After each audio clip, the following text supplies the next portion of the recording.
আসসালামু আলাইকুম ওয়া রাহমাতুল্লাহি ওয়া বারাকাতুহু। নাহমাদুহু ওয়া নুসাল্লি আলা রাসূলিহিল কারীম, আম্মা বা'দ। আউযু বিল্লাহি মিনাশ শাইতানির রাজীম। ইন্না আ'তাইনাকাল কাউসার ফাসাল্লি লিরাব্বিকা ওয়ানহার ইন্না শানিআকা হুয়াল আবতার। সম্মানিত উপস্থিতি, আজকে ইনশাআল্লাহ আমরা সূরা কাউসারের তাফসীর করব। তো মহান রব্বুল আলামিন এই সূরার শুরুতে বলেছেন, ইন্না আ'তাইনাকাল কাউসার, নিশ্চয়ই আমি আপনাকে কাউসার দান করেছি। তো এখানে যে কাউসার শব্দ উল্লেখ আছে, এটার আলোকেই আল্লাহ তাআলা এই সূরার নামকরণ করেছেন কাউসার হিসেবে, এবং এটা মক্কায় অবতীর্ণ হয়েছে। এই সূরাটি মক্কায় অবতীর্ণ হয়েছে। এটা ছোট একটা সূরা, কিন্তু ছোট সূরা হলেও এখানে আল্লাহ তাআলা রাসূল সাল্লাল্লাহু আলাইহি ওয়াসাল্লামকে বিশাল একটা শুভ সংবাদ দান করেছেন। এই শুভ সংবাদটা হলো যে কাউসার। কাউসার বলা হয় যে জান্নাতের একটা ঝর্ণাধারা, যেটা শুধুমাত্র রাসূল সাল্লাল্লাহু আলাইহি ওয়াসাল্লাম এবং তার পরিবারের জন্য দেওয়া হয়েছে। যে এই কাউসার থেকে কে পান করবে? আমাদের নবী এবং তার পরিবারের সদস্যবৃন্দ। তাহলে এটা তার জন্য খাস, এটা উম্মতের জন্য না। এটা আমাদের একটা ভুল ধারণা আছে মানুষের মাঝে, যে কাউসার মানে হাউস। না, হাউস এক জিনিস, কাউসার আরেক জিনিস। হাউসটা হবে উম্মতের জন্য, কিন্তু এই কাউসারটা হবে শুধুমাত্র আমাদের নবী এবং তার পরিবারের সদস্যদের জন্য। এটা হলো কাউসার। তো আল্লাহ তাআলা এই আয়াতে বিশাল একটা শুভ সংবাদ দিয়েছেন আমাদের নবীকে, যে ইন্না আ'তাইনাকাল কাউসার, আমি আপনাকে কাউসার প্রদান করেছি। তো এখানে এই সূরাটা অবতীর্ণ হওয়ার পিছনে একটা ঘটনা রয়েছে। সেটা হলো, মক্কার কুরাইশরা যখন দেখলো যে রাসূল সাল্লাল্লাহু আলাইহি ওয়াসাল্লামের ছেলে সন্তান যারা ছিল, কাসেম, এরপরে আব্দুল্লাহ, তাহের, এরপর ইব্রাহিম, তারা তিনজন যখন মারা গেল, তখন মক্কার কুরাইশরা বলল যে এই ব্যক্তির এই যে দাওয়াতি কাজ চলতেছে, ইসলামের এক কালিমার দিকে, এক আল্লাহর উপাসনার দিকে যে আহ্বান করতেছে, দাওয়াতি কাজ করতেছে, এই দাওয়াতি কাজ অচিরেই থেমে যাবে। যখন সে মারা যাবে তখনই তার এই দাওয়াতি কাজ বন্ধ হয়ে যাবে, কারণ তার এই পতাকা বহন করার মতো আর কেউ তার বংশ থেকে থাকবে না। সুতরাং এটা আর কখনো কি হবে না, উজ্জীবিত থাকবে না, বরং এটা এক সময় সে মারা যাওয়ার পর তার দাওয়াতি কাজও বন্ধ হয়ে যাবে। তখন আল্লাহ তাআলা এই সূরা অবতীর্ণ করলেন এটার বিরুদ্ধে, যে দাওয়াতি কাজ বন্ধ হবে না, চলমান থাকবে, বরং তারাই কি হবে, ধ্বংস হবে, তাদেরই বরং কোনো বংশ থাকবে না, বরং মুহাম্মদ সাল্লাল্লাহু আলাইহি সাল্লামের ঔরসজাত সন্তান না থাকলেও এর চেয়ে বেশি কাজ হবে ঔরস ব্যতীত যারা সাধারণ মুমিন আছে তাদের মাধ্যমে।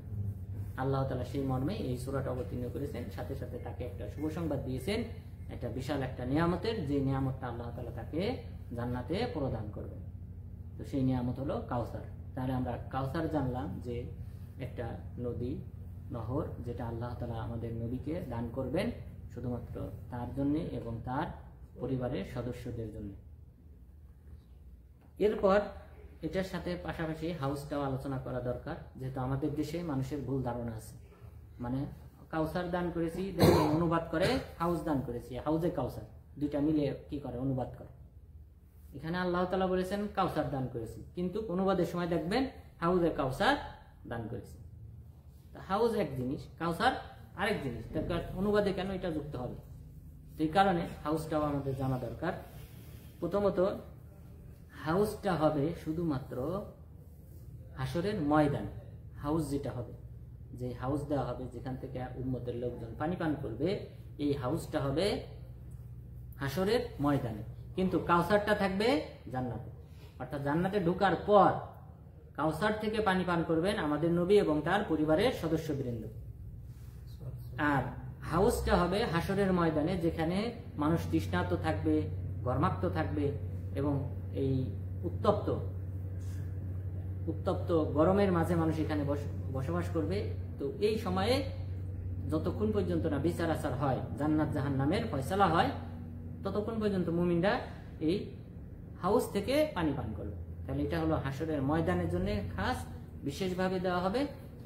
আর এটা দেওয়া হবে শুধুমাত্র রাসূল সাল্লাল্লাহু আলাইহি ওয়াসাল্লাম এবং তার পরিবারের সদস্য না, বরং সকল উম্মতের জন্য, তার পরিবার সহ সকল উম্মতের জন্য হাউজ দান করা হবে। এখান থেকে সবাই পানি পান করবে। আর হাউজের আলোচনাটা এটাই একমাত্র পরকালীন একটা বিষয় যেটা কোরআনে উল্লেখ হয় না। হাউজ এই শব্দটা পবিত্র কোরআনে কোথাও উল্লেখ হয় নাই, কিন্তু কাউসারটা পবিত্র কোরআনে উল্লেখ হয়েছে। এরপর এই হাউজ সম্পর্কে যে হাদিস বর্ণিত হয়েছে, এই হাদিস সম্পর্কে হাফেজ ইবনে হাজার আল আসকালানী রাহিমাহুল্লাহ তিনি 50 জন সাহাবী থেকে এই হাউজের বর্ণনার হাদিস বর্ণনা করেছেন। আর এই বর্তমান আধুনিক যুগের অনেক আলেম যারা প্রায় 80 জন সাহাবী থেকে তার এই হাউজ সম্পর্কে বর্ণিত হাদিসগুলা জমা করেছেন, অর্থাৎ প্রায় 80 জন সাহাবী বর্ণনা করেছেন এই হাউজ সম্পর্কে হাদিস। এরপর সেই সকল হাদিসের মধ্যে একটি হলো ইন্নী ফুরাতুকুম আলাল হাউজ, আমি হলাম তোমাদের অগ্রগামী হাউজে, অর্থাৎ আমি হাউজে আগে পৌঁছাবো সবার চেয়ে। এরপর ওয়ারদুহু মা বাইনা আইলা ইলাল জুহফা, আর এটার প্রশস্ততা হবে, দূরত্ব হবে আইলা থেকে জুহফা পর্যন্ত। জুহফা আপনারা জানেন এটা হলো মক্কা থেকে, মক্কার কাছাকাছি একটা মিকাত, বর্তমান যে 5টি মিকাত আছে সেই মিকাতের একটা হলো জুহফা।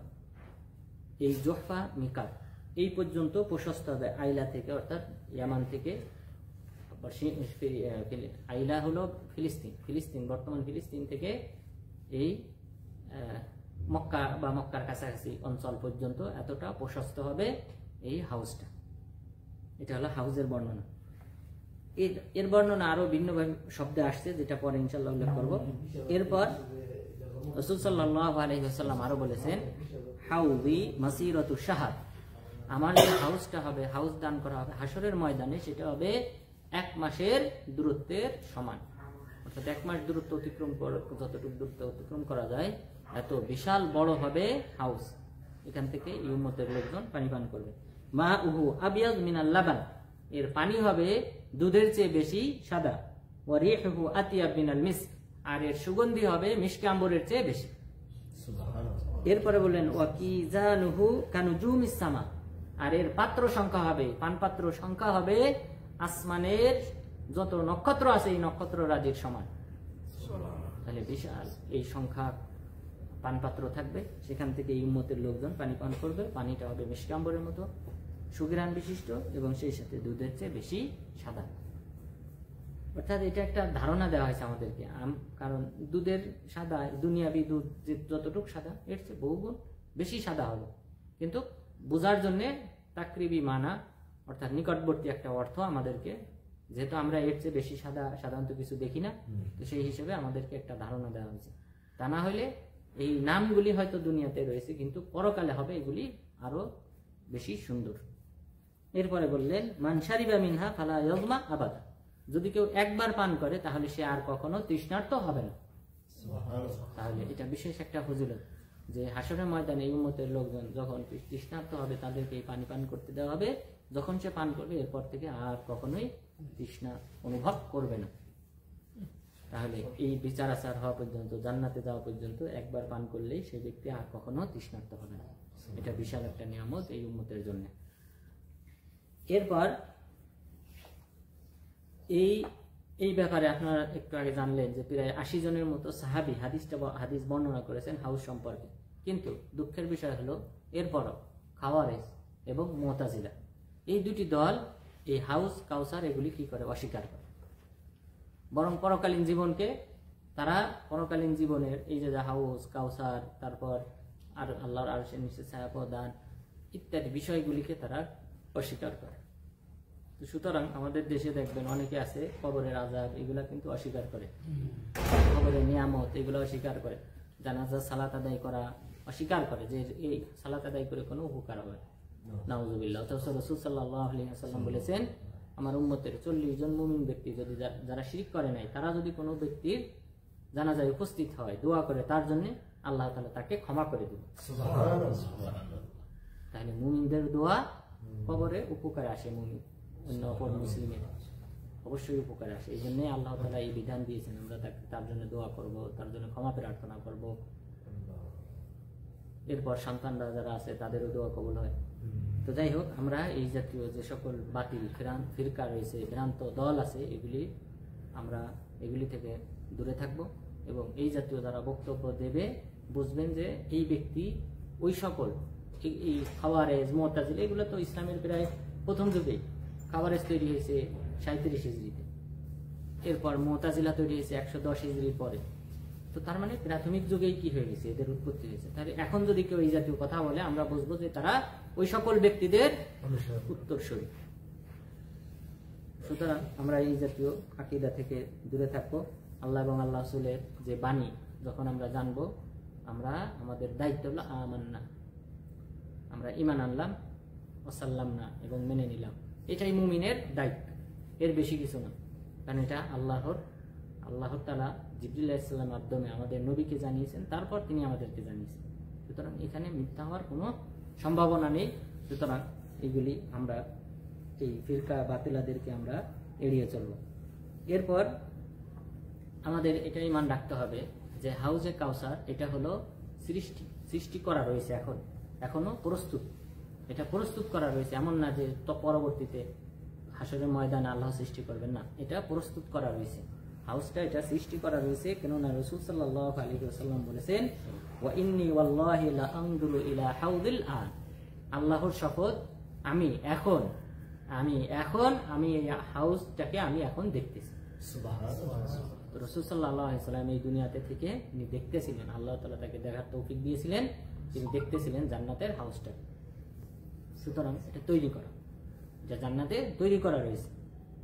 এরপর হাউস এবং কাউসারের যে পার্থক্য আমরা একটা বললাম, যে হাউসটা হলো যে এটা হবে হাসরের ময়দানের জন্য খাস, এরপরে আর থাকবে না। কিন্তু কাউসারটা হবে হলো রাসূল সাল্লাল্লাহু আলাইহি ওয়াসাল্লাম এবং তার পরিবারের জন্য, এটা হবে জান্নাতে, হাসরের ময়দানে নয়। তাহলে আল হাউস ফি মাওয়াকিফিল কিয়ামা, হাউসটা হবে হাসরের ময়দানে, আর কাউসারটা হবে জান্নাতে। কেননা রাসূল সাল্লাল্লাহু আলাইহি ওয়াসাল্লাম বলেছেন, বাইনামা আনা আসিরু ফিল জান্নাহ ইদা আনা বিনাহার, যে আমি জান্নাতে, অর্থাৎ মেরাজের রাত্রিতে রাসূল সাল্লাল্লাহু আলাইহি ওয়াসাল্লামকে জান্নাত জাহান্নাম সবকিছু দেখানো হয়েছে। তিনি বলতেছেন, আমি যখন জান্নাতে চলতেছিলাম, চলার সময় দেখলাম একটা নহর, হা ফাতাহু কুবাবুদ্দুর, মণিমুক্তার মুজাওয়া, মণিমুক্তার ছাদ দিয়ে এটাকে মোড়ানো, ঢাকা রয়েছে মণিমুক্তা দিয়ে, এটা গম্বুজ আকারে এটাকে ঢেকে রাখা রয়েছে। তখন আমি বললাম, মা হাদা ইয়া জিবরিল, হে জিবরিল, এটা কি? তখন তিনি বললেন, হাদাল কাউসার আল্লাযী আতাকা রাব্বুক, যে এটা হলো কাউসার, যে কাউসারটা আল্লাহ তাআলা আপনাকে দিয়েছেন। বা ইদা তিনহু মিসকু আজফার, এরপরে আমি দেখলাম যে এটার যে এটার মাটিটা আমি দেখলাম যে মিশকে আম্বরের, তার মানে এখানে মিশকে আম্বরের মতো ঘ্রাণ বা এর চেয়ে বেশি ঘ্রাণ বের হবে এই কাউসার থেকে। তাহলে এখানে রাসূল সাল্লাল্লাহু আলাইহি ওয়াসাল্লাম বললেন, আমি জান্নাতে চলতেছিলাম, চলার সময় কাউসার দেখলাম। তাহলে কাউসারটা হবে জান্নাতে, হাসরের ময়দানে না। তাহলে এই পার্থক্যটা আমরা জানলাম। এরপর কাউসারটা হলো আসলুল হাউজ, কাউসার থেকে পানি আসবে হলো আপনার এই হাউস, হাসরের ময়দানে যে হাউসটা স্থাপন করা হবে, সেই হাউসের পানি মূলত কাউসার থেকে আসবে। তাহলে বলা যায় এটা হলো মূল নহর, এই নহর থেকে প্রবাহমান যে পানি সেটা আসবে হলো এই হাউসে। এখান থেকে মানুষ, যেমন হিমালয় থেকে ধরেন আমাদের পদ্মা নদীর তৈরি, হিমালয় থেকে, ওখান থেকে হলো মূল। তাহলে হিমালয়টা হলো উদাহরণস্বরূপ যে কাউসার, আর ওখান থেকে পানি প্রবাহিত হয়ে আমাদের পদ্মা নদীতে যেটা আসে এটা হবে ধরেন হাউস। তাহলে মূল আমরা জানলাম, মূল হলো কাউসার, সেখানকার পানি আসবে হাউসে। তাহলে দুইটা ভিন্ন, কিন্তু পানি একই পানি। এর দলিল হলো সহিহ মুসলিমে রাসূল সাল্লাল্লাহু আলাইহি ওয়াসাল্লাম, তাকে প্রশ্ন করা হয়েছিল, তিনি নিজেই পুরো প্রশ্ন করেছিলেন যে আতাদুরুনা মাল কাউসার, তোমরা কি জানো কাউসার কাকে বলে? তখন আমরা সাহাবাগণ বললাম যে আমরা জানি না।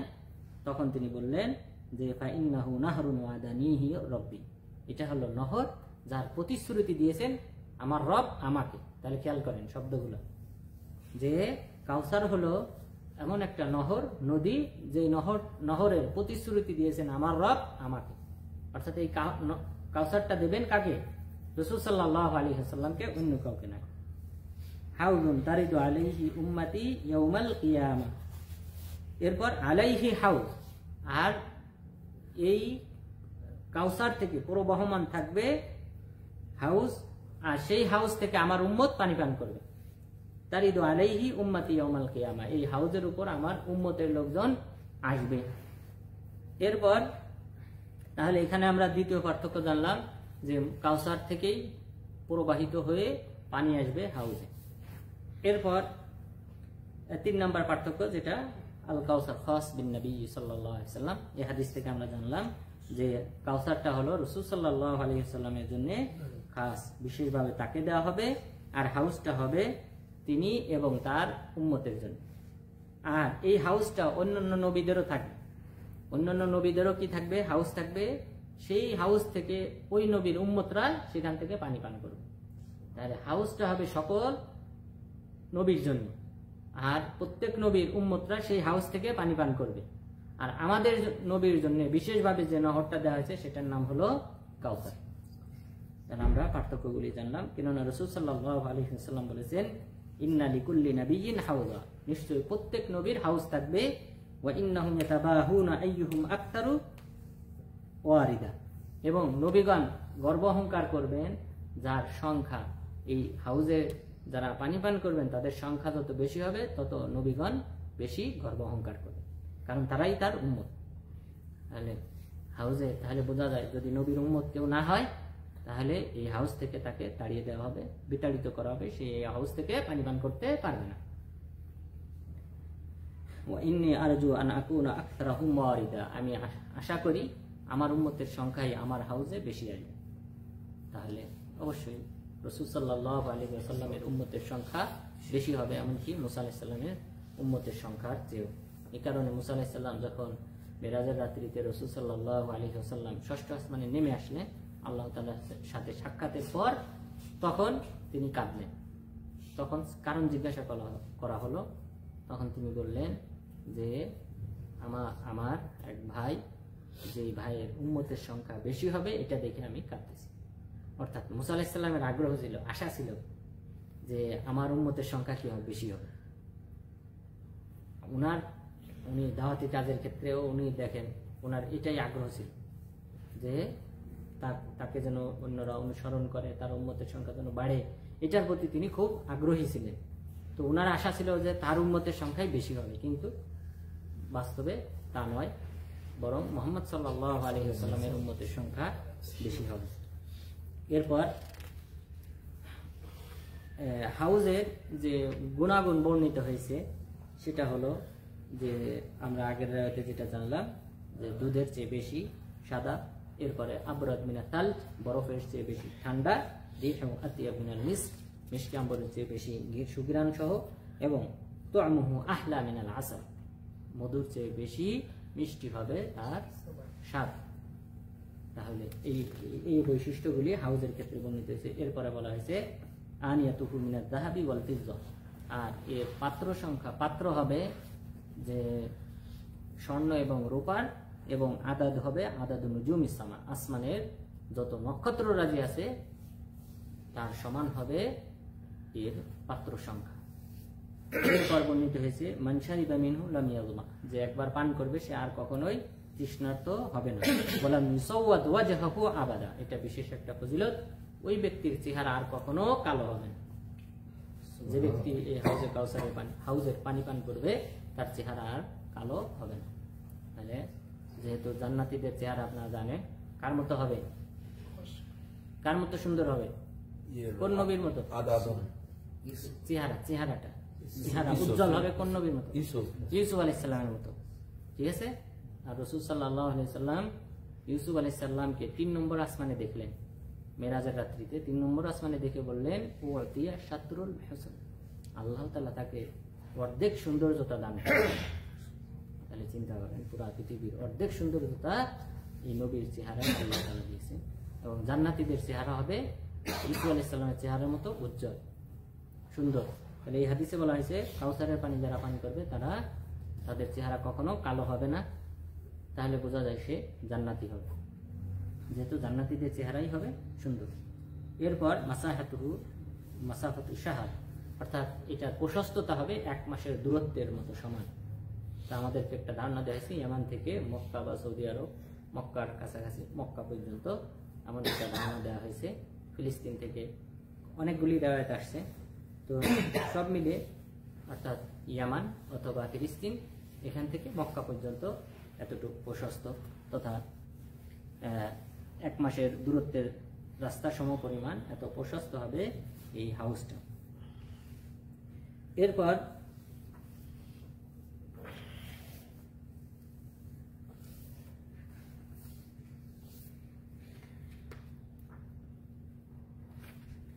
দ্বিতীয় প্রশ্ন হলো যে হাউস থেকে কাদেরকে তাড়িয়ে দেওয়া?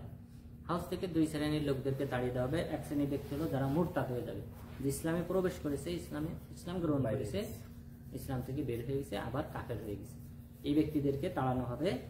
কেননা হাদিসে যখন রাসূল সাল্লাল্লাহু আলাইহি ওয়াসাল্লাম দেখবেন একদল লোকদেরকে বাধা দিচ্ছেন, ফেরেশতাগণ আড়াল হয়ে গেছে, তাদেরকে বাধা দেওয়া হচ্ছে, রাসূল সাল্লাল্লাহু আলাইহি ওয়াসাল্লাম তাদেরকে দেখে বলবেন এরা আমার উম্মত। তখন ফেরেশতাগণ প্রত্যুত্তরে বলবেন ইন্নাহুম ইরতাদ্দু আলা আদবারিহিম, তারা মুরতাদ হয়ে গেছে আপনি চলে আসার পর, অর্থাৎ আপনার মৃত্যুর পর। তাহলে এই হাদিস থেকে স্পষ্ট তিনি গায়েব জানেন না। আমাদের নবী গায়েব জানেন? রাসূল সাল্লাল্লাহু আলাইহি ওয়াসাল্লামের যুগে অনেকেই ইসলাম গ্রহণ করেছিল, কিন্তু উনি মৃত্যুবরণ করার পর মুরতাদ হয়ে গেছেন। রাসূল সাল্লাল্লাহু আলাইহি ওয়াসাল্লাম যাদেরকে চিনতেন তিনি দেখে বলবেন এরা তো আমার উম্মত। ফেরেশতা বলবেন ইন্নাহুম ইরতাদ্দু আলা আদবারিহিম, তারা তো পশ্চাৎপসারণ করেছে, অর্থাৎ মুরতাদ হয়ে গেছে। তাহলে রাসূল সাল্লাল্লাহু আলাইহি ওয়াসাল্লাম যদি সব জানেন, এখন হাজে নাজে কবরে বসে সব যদি জানেন, এইটুক জানতেন না যে তারা মুরতাদ হয়ে গেছে? তাহলে এই হাদিস থেকে বোঝা যায় যে নবীগণ, কোন নবী গায়েব জানেন, আল্লাহ তাআলা তাদেরকে যতটুকু অবহিত করেন ততটুকু তারা জানেন। গায়েবী বিষয়, বিভিন্ন বিষয় তারা ভবিষ্যৎবাণী করেছেন যেগুলা ঘটবে। মহিলার সংখ্যা বেড়ে গেছে, ভূমিকম্পের সংখ্যা বাড়তেছে।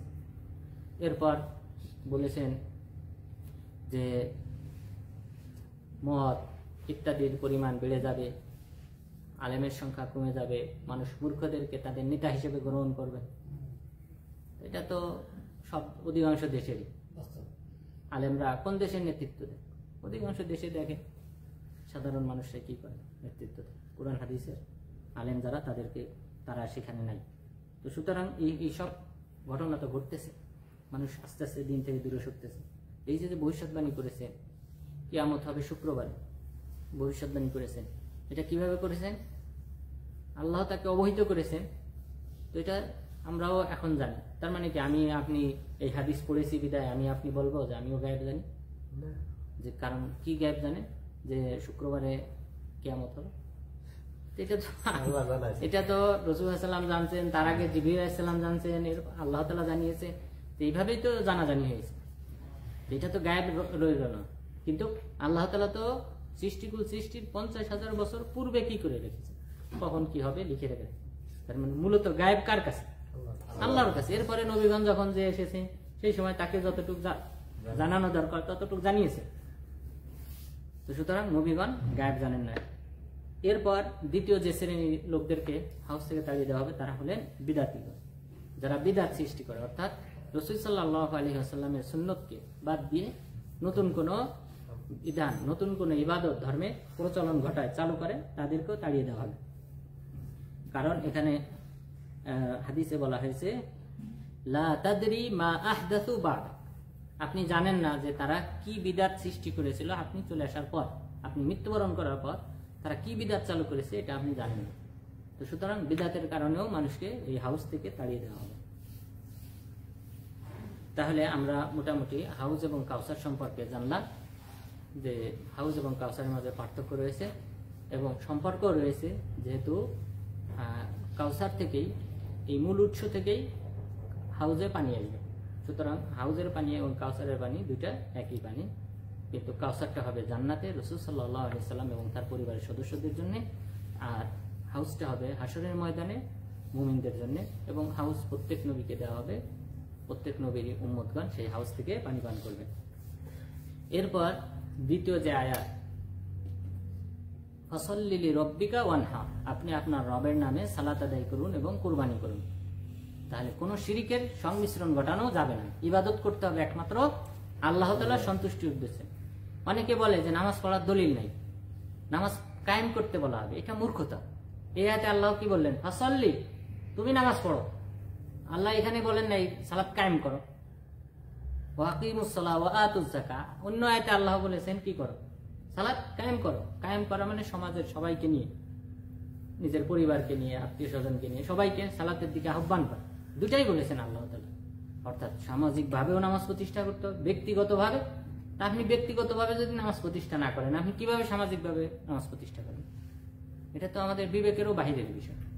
সুতরাং আগে হলো নিজে নামাজ আদায় করতে। আল্লাহ বলেন ফাসল্লি, আপনি আগে নামাজ আদায় করেন রব্বিক, আপনার রবের সন্তুষ্টির উদ্দেশ্যে। এখানে নামাজ যদি কোনো ব্যক্তিকে লোক দেখানোর উদ্দেশ্যে আদায় করে, সালাত কবুল হবে না। তাহলে শিরিক কখনোই মিশ্রিত করা যাবে না কোনো ইবাদতের ক্ষেত্রে। এরপর ওয়ানহা, আপনি আপনার রবের নামে পশু কুরবানি করেন। কুল ইন্না সলাতি ওয়া নুসুকি ওয়া মাহইয়ায়া ওয়া মামাতি লিল্লাহি রাব্বিল আলামিন, হে নবী আপনি বলুন নিশ্চয়ই আমার সালাত, এরপর অনুসুকি আমার পশু কুরবানি, এবং সেই সাথে আমার জীবন মরণ সব বিশ্ব জগতের প্রতিপালক আল্লাহ তাআলার জন্য। তাহলে আমরা যা করি, আমাদের এই জীবন মরণ এগুলি সব আমাদের আল্লাহ তাআলার সন্তুষ্টির উদ্দেশ্যে বিলিয়ে দিতে হবে। অর্থাৎ আল্লাহর রাস্তায় জিহাদ করতে হলে, জীবন বিলিয়ে দিতে হলে তখন জিহাদ করতে হবে, ইসলামকে টিকিয়ে রাখতে হলে জিহাদ করতে হবে। তাহলে সব কিছু হতে হবে একমাত্র আল্লাহর সন্তুষ্টির উদ্দেশ্যে। কোনো লোকের সন্তুষ্টি বা বাহাদুরি প্রকাশ ইত্যাদি মানুষের সন্তুষ্টি অর্জনের জন্য করলে সেটা শিরিকের অন্তর্ভুক্ত হবে। এরপর আল্লাহ তাআলা শেষ আয়াতে বললেন, যেটা এই সূরাটা অবতীর্ণ হওয়ার মূল কারণ, সে কথা আল্লাহ তাআলা উল্লেখ করেছেন, ইন্না শানিআকা হুয়াল আবতার, নিশ্চয়ই আপনার শত্রু যারা আছে তারা হলো আবতার, লেজ কাটা। লেজ কাটা অর্থাৎ পশুর যে লেজ কাটা থাকে এটাকে বলা হয় আবতার। লেজ নাই, তবে এখানে লেজ দ্বারা উদ্দেশ্য ওদের বংশ। রাসূল সাল্লাল্লাহু আলাইহি সাল্লামের আর বংশনামা নেই, এটা ছিল তাদের মূল লক্ষ্য উদ্দেশ্য। তারাও রাসূল সাল্লাল্লাহু আলাইহি সাল্লামকে আবতার নামে আখ্যায়িত করেছিল, যে সে তো আবতার, সে তো নির্বংশ, তার আর কোনো সন্তান থাকবে না যারা তার এই দাওয়াতকে আঁকড়ে ধরবে, দাওয়াতকে মানুষের মাঝে প্রচার করবে, এমন কেউ থাকবে না। আল্লাহ তাআলা বললেন আপনার শত্রুরাই হলো লেজ কাটা, নির্বংশ, তাদের কোনো বংশের পরিচয় থাকবে না। এবং এখন দেখেন আবু জাহেলের নাম কে উচ্চারণ করে? আমরা উচ্চারণ করি কখন? ঘৃণার স্বরে।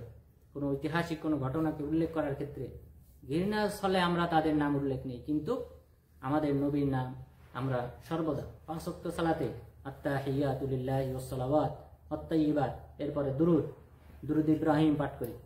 তার মানে প্রত্যেক সালাতের বৈঠকে আমরা কি করি? রাসূল সাল্লাল্লাহু আলাইহি ওয়াসাল্লামের জন্য দোয়া করি। এরপর এছাড়াও আমরা বিভিন্ন সময় সালাম প্রেরণ করি। এরপর আমরা তাকে আদর্শ পুরুষ হিসেবে প্রত্যেক ইবাদত তার অনুযায়ী আমরা করি। আমরা কোনো ব্যক্তির পূজা করে অন্য কোনো ব্যক্তির অনুযায়ী আমরা ইবাদত করি না। আমরা ইবাদত করি রাসূল সাল্লাল্লাহু আলাইহি সাল্লাম যেভাবে ইবাদত করেছেন, যেভাবে ইবাদত করতে বলেছেন, সেই পথ অনুসরণ করে আমরা ইবাদত করি। তাহলে আমরা তাকে ফলো করি, তাকে আমাদের জীবনে চলার ক্ষেত্রে সর্বক্ষেত্রে আমরা তার আদর্শকে আমরা বাস্তবায়ন করি। তো এটাই তো বড় সফলতা, এটাই তো তার যে আলোচনা থেকে যাবে পরবর্তীদের মাঝে, তার দাওয়াতি কাজ যে চলমান থাকবে, সেটার অন্যতম নিদর্শন। আজ পুরা পৃথিবীতে 750 বা 800 কোটি মানুষ, এর মাঝে 250 কোটি মানুষ মুসলিম। এটা বিরাট সফলতা। 250 কোটি মুসলিম যে পুরা পৃথিবীর, তার মানে কত আসে?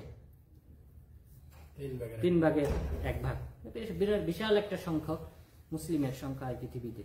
তো সুতরাং এটা বিশাল একটা রাসূল সাল্লাল্লাহু আলাইহি সাল্লামের বিশাল একটা সুখ্যাতি, যেটা আমাদের পরবর্তীদের মাঝে রয়ে গেছে, এবং আমরা তাকে সর্বদা, এমনকি তার নাম স্মরণ করলে, নাম শুনলেও আমরা তার প্রতি দুরূদ পাঠ করি। তো সুতরাং তার আলোচনা রয়ে গেছে, কিন্তু তার শত্রু যারা নির্বংশ, তারাই প্রকৃতপক্ষে নির্বংশ হয়ে গেছে। তাদের দাওয়াতি কাজ, তারা যে শিরকের দিকে আহ্বান করত, সেগুলি পুরা মক্কা থেকে, আরব থেকে সম্পূর্ণরূপে কি হয়েছে? মিটে গেছে। ওই কারণে রাসূল সাল্লাল্লাহু আলাইহি ওয়াসাল্লামের একটা নাম মাহি, ইয়ামহুল্লাহু বিল কুফর, আমার নাম হলো মাহি, যার মাধ্যমে আল্লাহ তাআলা পৃথিবীতে কুফরিকে মুছে ফেলবে। তো সুতরাং প্রত্যেক মুসলিমের দাওয়াতি কাজ এটাই হওয়া উচিত, কুফরি শিরকের বিরুদ্ধে আমাদের ভূমিকা রাখা উচিত এবং রাসূল সাল্লাল্লাহু আলাইহি সাল্লামের দাওয়াতকে আরো শানিত করা উচিত, আরো মানুষের মাঝে প্রসার ঘটানো উচিত। তো আল্লাহ তাআলা যেন আমাদেরকে আজকের আলোচনায় যে কয়েকটি বিষয় জানতে পারলাম, যে হাউজ এবং কাউসার কাকে বলে এবং সূরা কাউসার অবতীর্ণ হওয়ার কারণ কি ছিল এবং সেই সাথে এর ফলাফল কি, মুসলিমরাই প্রকৃত পক্ষে রাসূল সাল্লাল্লাহু আলাইহি সাল্লামের রূহানী সন্তান এবং তারাই তার দাওয়াতি কাজ মুসলিমদের মাঝে এখনো পুরা বিশ্বের মাঝে এখনো প্রচার করে চলছে। আল্লাহ তাআলা যেন এইভাবে দাওয়াতি কাজকে আরো বেগবান করার তৌফিক দান করেন। আমিন। আকুলু কাওলি হাযা ওয়াস্তাগফিরুল্লাহ লি ওয়া লাকুম ওয়া লিসাইরিল মুসলিমিন। কারো কোনো প্রশ্ন থাকলে করতে পারেন।